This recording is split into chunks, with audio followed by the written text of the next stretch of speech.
యోగాతో బరువు తగ్గడం సులభం కేవలం 21 రోజుల్లో. మీ ఎస్ఐ సర్వీస్ అంతా వైజాగ్ సిటీ. ఓకే, అక్కడ ప్రమోషన్ ఫస్ట్ చెప్పండి. ఒకటి మంచి కేసు ఎస్ఐగా చేసినప్పుడు లా అండ్ ఆర్డర్ కేసులు జరిగాయి. బట్ ఇంపార్టెంట్ ఒక 2 క్రిమినల్ గ్యాంగ్స్ పట్టుకున్నాం. Stotapuram criminal gang Chinnapoothala Madhu and Munga Sudhakar అని వాళ్ళు they have committed 87 robberies and dacoities మొత్తం ఎంటైర్ స్టేట్లోనే. మా వైజాగ్ సిటీలోనే ఒక 30 అఫెన్సులు చేశారు. వాళ్ళు ఏంటంటే హౌస్లో ఉంటుండగానే మంచి పాష్ లొకాలిటీలో ఉన్న హౌస్ సెలెక్ట్ చేసుకొని అందులో ఇన్మేట్స్ ప్రజెన్స్ ఉంటేనే వాళ్ళు అఫెన్స్ చేస్తారు. ఎందుకో అంటే వాళ్ళ ఇన్మేట్స్ ప్రజెన్స్ ఉంటే గోల్డ్ అండ్ క్యాష్ అంతా ఉంచుతారండి. అదే వాళ్ళు వెళ్ళిపోతే అందరు తీసుకుపోతారని వీళ్ళ మైండ్. అందువల్ల వీళ్ళు ఏంటంటే చాలా వైలెంట్గా చేస్తారు అఫెన్స్లన్నీ. They are Stotapuram criminals. గ్రిల్స్ని కూడాను బెండ్ చేసి లోపల దూరి ఇంట్లో వాళ్ళకి మొత్తం కట్టేసి అవసరమైతే కొంచెం కొట్టడం గట్టి చేస్తారు. లేదా ఏదైనా కత్తి ఉంటే కత్తితో బెదిరిస్తారు. అంటే వాళ్ళు ప్యానిక్ అవ్వడానికి ఏదో చేస్తారు కదా, అదే కొడతారు, లేదంటే చిన్న కత్తితో పొడుస్తారు. ఇట్లాంటివి 30 అఫెన్స్లు జరిగాయి వైజాగ్ సిటీలో. వెరీ సెన్సేషనల్గా అయిపోయింది మొత్తం. అప్పుడు మేమంతా క్రైమ్ పార్టీస్లో క్రైమ్ ఎస్ఐగా ఉండేవాళ్ళం. ఉన్నప్పుడు మాకు అప్పుడు మా ఇన్స్పెక్టర్ గారు మొత్తం టీమ్స్ అన్నీ వేసి అప్పుడు నేను 2 టౌన్లో ఉంటుండగానే అప్పుడు ఆ గ్యాంగ్ని పట్టుకోవడం జరిగింది. పట్టుకున్న తర్వాత వారందరినీ కూడా టోటల్ ఆ ప్రాపర్టీస్ మావే కాకుండా ఎంటైర్ స్టేట్లో ప్రాపర్టీస్ అన్నీ కూడా రికవరీ చేయడం జరిగింది. వారిని తర్వాత సబ్సిక్వెంట్గా కోర్టులో మా ఇన్స్పెక్టర్ గారు అరెస్ట్ చేయడం జరిగింది. మేమంతా ఆ దీంట్లో పార్టిసిపేషన్ మొత్తం ఉన్నదన్నమాట. అది మెయిన్. అలాగే రెండవది ఏంటంటే ఒరిస్సా క్రిమినల్ గ్యాంగ్ ఇక్కడ లాడ్జ్లో ఉండి వైజాగ్లో ఉండి వాళ్ళు ఇక్కడ మాకు అఫెన్సులు చేస్తున్నారు. MIP colony area. నేను ఇంకొక ఎస్ఐ గారు నైట్ ఫిజికల్గా అంటే మన బీట్ కానిస్టేబుల్స్ లాగే మొత్తం అక్కడ లర్కింగ్ బీట్స్ అని అంటారు. మీకు ఐడియా ఉందా? లర్కింగ్ అంటే మనం దాక్కోవడం అన్నమాట. ఎక్కడైతే ఎక్కువ అఫెన్స్లు అవుతున్నాయి అక్కడ దాక్కుని ఉంటే ఒకడు జంప్ చేశాడు. మేము వెంటనే వెళ్ళి ఇద్దరం మొత్తానికి వెంటనే అలర్ట్ చేసి మొత్తం ఆడిని పట్టుకున్నాం. వాడిని పట్టుకుంటే వాడు మొత్తం ఎక్కడెక్కడ ఉన్నారంటే మిగతా అందరూ లాడ్జ్లో ఉన్నారు. ఆ గ్యాంగ్ని పట్టుకొని ఒరిస్సా వెళ్ళి మొత్తం ఒక టీం అంతా వెళ్ళాం. అప్పుడు ఒక 15 మంది టీం.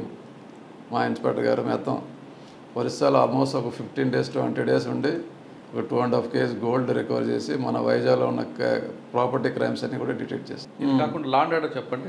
ఎందుకంటే విశాఖపట్నం అని కానీ ఆర్కే బీచ్ కానీ చెన్నైటి పార్క్ కానీ ఈ పార్క్ అంతా రోడ్ అంతా కూడా ఇవి టీచింగ్ ఉండే. అక్కడ ఏంటంటే మా టైంలోనే నేను వైజాగ్లో 3 టౌన్లో కూడా చేసినప్పుడు ఈ పిల్లలు చాలామంది జంటలుగా వచ్చేసి ఎక్కువగా అక్కడికి వచ్చేయటం. వాళ్ళంతా చాలామంది పాపం స్కూల్కి పంపిస్తే వాళ్ళు స్కూల్కి వెళ్ళకుండా ఎవరెవరితోనో తిరగడం. రోజు కూడాను కొన్ని నంబర్ ఆఫ్ జంటలు తీసుకొచ్చి కౌన్సిలింగ్ చేసేవాళ్ళం. కౌన్సిలింగ్ చేసి పేరెంట్స్కి హ్యాండ్ ఓవర్ చేసేవాళ్ళం.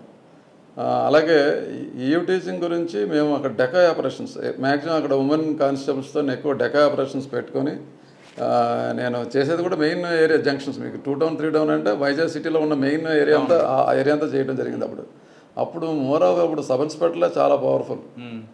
అప్పటికి అసలు ఇన్స్పెక్టర్లు ఏసీపీలు అంటే వాళ్ళంత అంత యాక్టివ్గా అవసరం లేదు. అప్పుడు సబ్ ఇన్స్పెక్టర్సే చాలా ఈ పనులన్నీ చేసేవాళ్ళు. మాకు కూడా ఇంపార్టెన్స్ ఉండేది. కమిషనర్లు ఆల్మోస్ట్ మేము ఏం చేస్తే అది అప్పుడు పొలిటికల్ ఉండేది కాదు. ఆల్మోస్ట్ మనం ఏం చేసినా సరే లా అండ్ ఆర్డర్ కంట్రోల్ చేయాలనే దృష్టితోని కూడా అప్పుడు చేసేవాళ్ళు. కృష్ణార్ గారి తర్వాత డిటి నాయక్ గారు వచ్చారు. డిటి నాయక్ గారు వచ్చారు. ఆ టైంలో టాస్క్ ఫోర్స్ అని ఒకటి పెట్టారు. అవును. ఆ టాస్క్ ఫోర్స్ పేరు మీద అంటే ఆయన ఆబ్జెక్టివ్ మంచిదే, కానీ దాని రిఫ్లెక్ట్ వేరే నెగిటివ్ వెళ్ళడం, తీసుకొచ్చి కొట్టడం లేదా దౌర్జన్యం ఉండేది. అప్పుడు కొద్దిగా ప్రజల్లోని అంత అవేర్నెస్ లేదు. మొత్తానికి మీరు అన్నట్టు కొన్ని చేయటం వలన కొంతమంది ప్రైవేట్ కేసులు వేయటం, తర్వాత పోలీస్ మీద అంటే పోలీస్ అంటే భయం ఉండేది. అప్పుడు ఎవరైనా రౌడీ యాక్టివిటీస్ చేసిన వాళ్ళందరినీ కూడా మనం లిస్ట్ అవుట్ చేసి ఆ టాస్క్ ఫోర్స్ ఇస్తే వాళ్ళు అదే పనిగా వాళ్ళని కౌన్సిలింగ్ చేసేవాళ్ళు అన్నమాట. కౌన్సిలింగ్ చేసినప్పుడు కొద్దిగా ప్రైవేట్ కేసులు అవి కూడా వేయటం జరిగింది.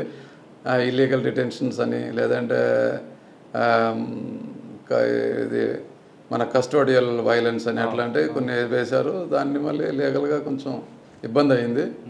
బట్ ఆయనకైతే ఒక మంచి పేరు అప్పుడు వచ్చింది ప్రజల్లోని. అంటే పాజిటివ్గా చూస్తే ఒక అంటే భయం ఉండేది ప్రజలకి, కొంచెం ఉండేదని అనిపించేది. బట్ ఆర్కే బీచ్ లాంటి ఏరియాలో కొంతమంది హోమ్ గార్డులని లేదా లేడీ కానిస్టేబుల్ని పెట్టి మీరంతా ఒక సపరేట్గా ఒక టీం ఉండడం, అసలు ఆలోచన ఎవరిదా? డిటి నాయక్ గారిదా లేదా మీ టీమ్దా?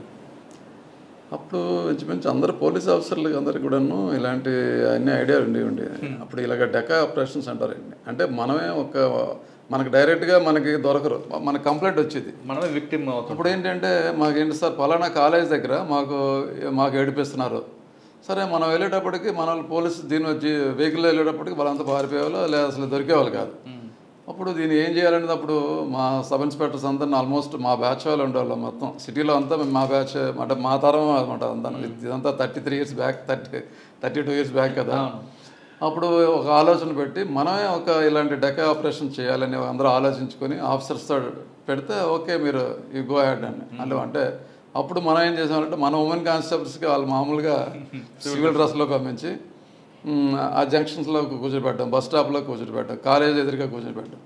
వెంటనే ఎవడో బళ్ళ మీద వచ్చి ఏదో అంటే వెంటనే మన కాపలా ఉంటారు అందుకుండేవాళ్ళు. అలా ఇమీడియట్గా దానివల్ల చాలా మంచి పేరు వచ్చింది పోలీస్కి. వెంటనే మనకి దొరికేవాళ్ళు. ఇవన్నీ కూడాను చేయడం. అలాగే అప్పుడు చాలా యాజిటేషన్స్ అవి ఉండేవి. స్టీల్ ప్లాంట్ నుంచి అండ్ అదర్ చాలా కలెక్టరేట్ ధర అప్పుడు అవన్నీ కూడాను కంట్రోల్ చేయడం ఇవన్నీ జరిగింది. అది సబ్ ఇన్స్పెక్టర్గా. తర్వాత ఇన్స్పెక్టర్గా నేను first promotion Paderu inspector. Sir ఇన్స్పెక్టర్గా పక్కన పెడదాం కాసేపు. ఎస్ఐగా మీరు చాలా క్రైమ్ కేసులు డిటెక్షన్ చేశారు, రైట్? అప్పుడు ట్రెడిషనల్ క్రైమ్ ఒక అఫెన్స్ జరిగిందంటే పలానా చోటుపురం చెప్పుగారు మీలాంటి టీం అంతా కూడా కూర్చొని కొన్ని ఎవరు ఏంటొచ్చు అన్నీ కూడా తీసుకురావడం, వాడిని పికప్ చేయడం, వాడు ఒప్పుకోవడం జరిగింది. ఇప్పుడు మీరు డిఎస్పీ కొత్తపేట, ఇప్పుడు కూడా సేమ్ జరుగుతుంటాయి, కొత్త నైట్ జరుగుతుంటాయి. ఇప్పుడు క్రిమినల్ ఐడెంటిఫై చేయడం అనేది ఇప్పుడు కొంచెం కష్టతరం, అవునా కాదు? అంటే అప్పుడు మీరు చెప్పినట్టు మా ఇన్స్పెక్టర్స్, సీనియర్ ఇన్స్పెక్టర్స్ ఒక అఫెన్స్ జరిగిన తర్వాత ఆయన సీన్కి వచ్చేవాళ్ళు. సీన్కి వస్తే చెప్పేవాళ్ళు అన్నమాట. ఆ సీన్ ఆఫ్ అఫెన్స్ని బట్టి, వాడు చేసే నేరాన్ని బట్టి ఫలానా గ్యాంగ్ చేసేది, ఫలానా వాడు చేసేవాడు అని ఆయన చెప్పేసేవాడు. అంటే వితౌట్ ఎనీ టెక్నికల్ నాలెడ్జ్ లేదు, అప్పుడు ఫింగర్ ప్రింట్స్ లేవు, ఏమీ లేవు. అయినా సరే ఆయన చూసిన వెంటనే చెప్పేసేవాడు. అంటే వాడు అదే ఎంఓ మోడస్ ఆపరెండి అంటారు కదా, ఆ మోడస్ ఆపరెండిని బట్టి ఇది వీడు చేస్తున్నాడు అనేది ఆయన ఫిక్స్ చేసేవాడు. అప్పుడు మనం వాళ్ళు వెళ్ళి ఆ గ్యాంగ్ని పట్టుకోవడం జరిగేది. అది రాను ఏమైందంటే ఎవరికి ఒక సపరేట్ మోడస్ ఆపరెంట్ ఏం లేదు.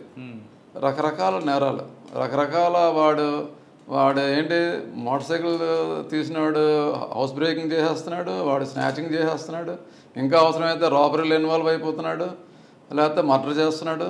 అంటే ఒక మోడస్ ఆపరెండికి ఆడు ఆగట్లేదు. వాడు ఏంటంటే వాడు ఈజీ మనీ వస్తే చాలు ఏదైనా చేస్తాడనే స్టేజ్కి వచ్చేసారు. ఇప్పుడు మ్యాక్సిమం ఆ స్టేజ్కి రావడం వల్ల ఏంటంటే ఇప్పుడు మనకి